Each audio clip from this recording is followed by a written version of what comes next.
well, how then do you rein in the president? If the Supreme Court has given him all of this authority and all of this power, then who checks him?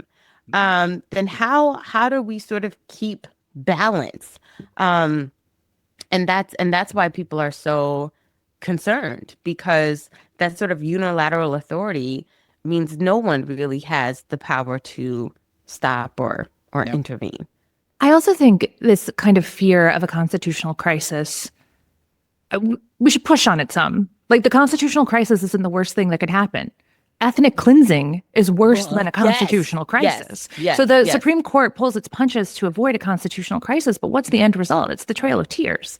Yeah, And I think that yeah. that's what we're kind of hurtling toward here now, which is, you know, are people going to try to sidestep forcing the issue, making it clear? Because it's already happening. But are people going to sidestep sort of the reckoning in order to protect us from a clear constitutional crisis? And what is that going to allow?